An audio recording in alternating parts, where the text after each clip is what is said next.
No primeiro vídeo, na série sobre a teologia da aliança, esse estudo da teologia da aliança, eu apresentei o tema da aliança e eu falei também sobre a importância dessa doutrina. Neste episódio, eu quero falar um pouco mais sobre a importância da doutrina e eu vou começar com uma discussão sobre a doutrina da aliança pelo teólogo anglicano J.I. Packer, que ele faleceu em 2020. E Packer, ele era um dos grandes teólogos reformados populares do século XX. Ele destacou a importância da teologia da aliança e ele enfatizou três razões pelas quais a doutrina da aliança é tão importante para a nossa compreensão de Deus, para nossa teologia. Em primeiro lugar, Packer disse que o Evangelho de Deus não pode ser devidamente compreendido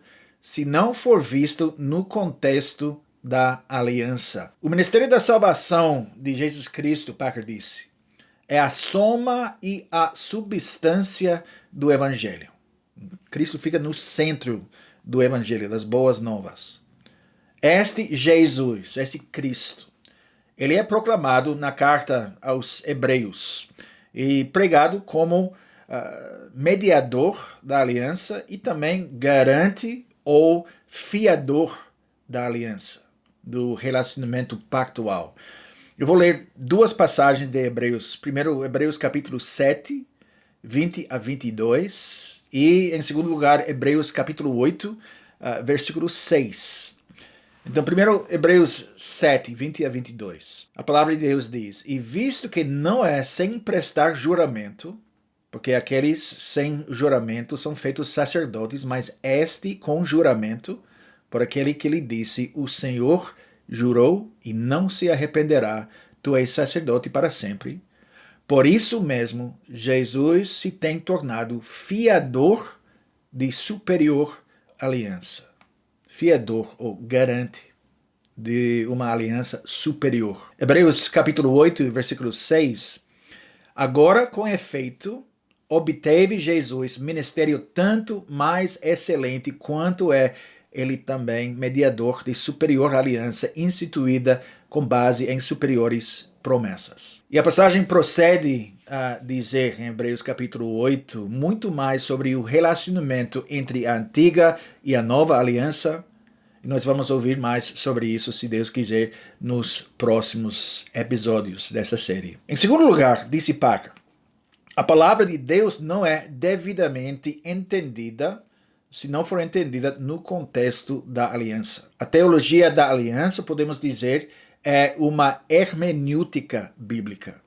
Nós usamos a aliança, a doutrina da aliança em nossa interpretação e aplicação da palavra de Deus, tanto quanto é uma formulação do ensino bíblico. Então, esse entendimento tem sua fonte na leitura das Escrituras como uma unidade, não como 66 livros isolados, separados, individuais, ou pior, que muitas vezes é a situação nas igrejas evangélicas, infelizmente, a Bíblia entendida, abordada como uma coleção de versículos ou frases, ou expressões, passagens.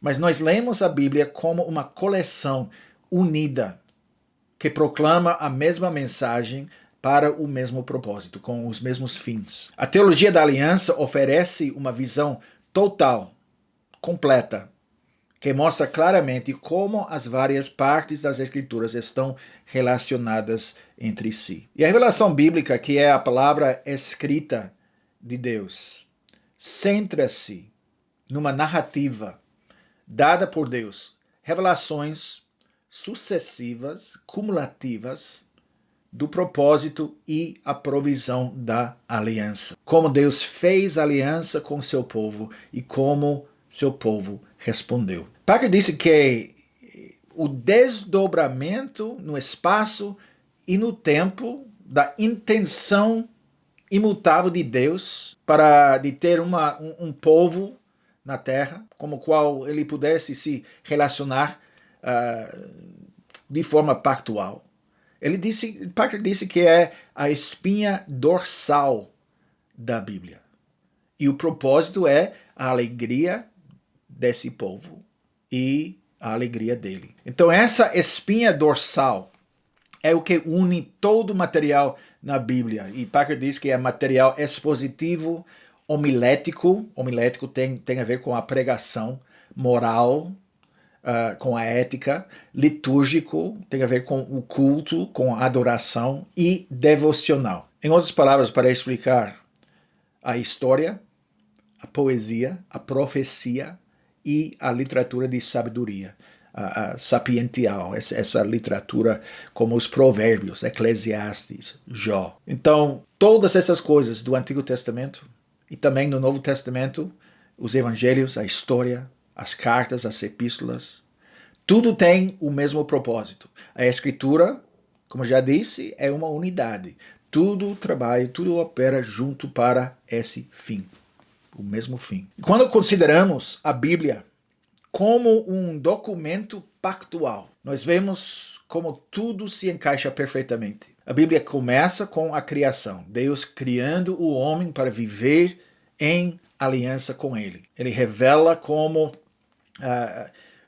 o homem caiu no pecado, Deus revela essas coisas por meio da sua palavra. Ele revela também como o homem, como o ser humano, rejeitou esse relacionamento pactual e como ele quebrou a aliança com Deus. E após a queda no pecado, a Bíblia nos mostra como Deus continuou trabalhando na história para restaurar esse relacionamento pactual ao longo do Antigo Testamento até o cumprimento na encarnação e no ministério terreno do nosso Senhor e Salvador Jesus Cristo. Então, Packer destaca 4 características da Bíblia que mostram sua natureza pactual.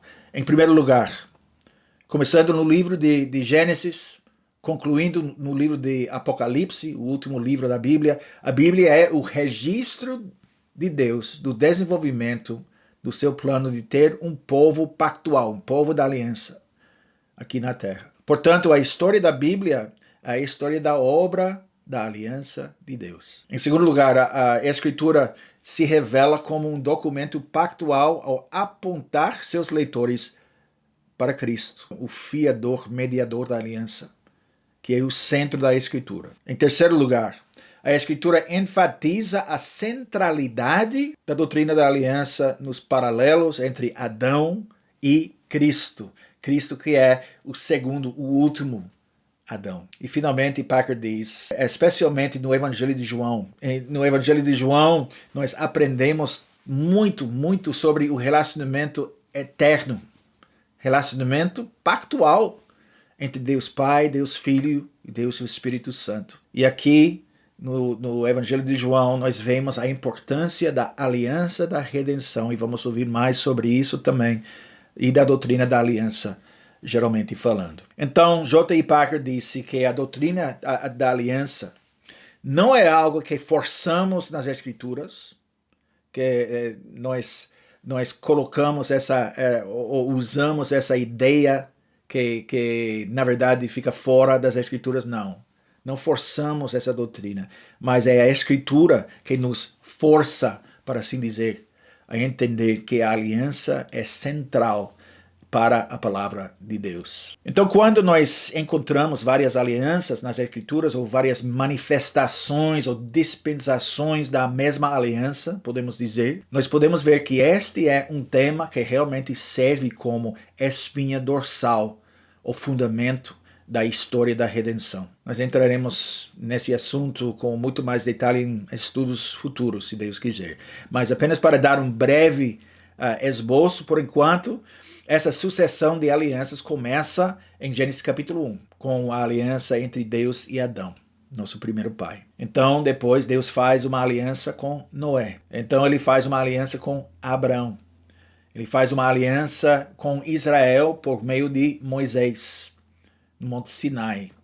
E depois a aliança davídica, a aliança com o rei Davi. E finalmente, cumprindo tudo, a nova aliança realizada em Cristo. E claramente, esse é um tema muito importante nas Escrituras.